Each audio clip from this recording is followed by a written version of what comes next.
US से biosimilar act इसको मंजूरी मिलने की बहुत समय से बात हो रही थी। अब इस एक्ट के तहत होता क्या है कि फेडरल एजेंसीज जो है वो चीन से पहले बायोटेक इक्विपमेंट प्रोक्योर करती थी, लेकिन अब वहाँ रिस्ट्रिक्शन लग जाएगी और इसे कहते हैं बायोसिक्योर एक्ट। बायोसिक्योर एक्ट के तहत जिन इंडियन कंपनीज को फायदा होगा, जो सीडीएमओ स्टॉक्स हैं, उन्हें साफ तौर पर फायदा होगा।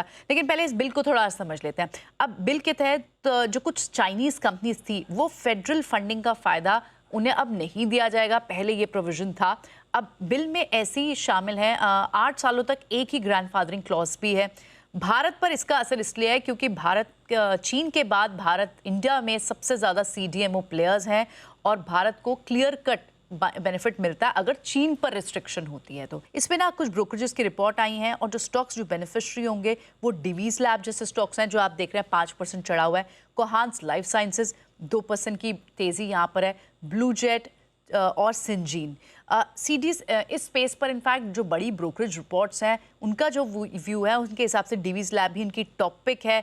आउट परफॉर्म की रेटिंग भी दी है और टारगेट भी 7400 का दिया है बेसिस दिस ओनली। तो ये कैवियट था जो बहुत समय से जिस पर एक ओवरहैंग था, लेकिन अब वहाँ पर एक मंजूरी हो गई है जिसका फायदा सीधी से साफ तौर पर चाइना पर रिस्ट्रिक्शन और इंडियन सीडीएमओ प्लेयर्स को फायदा।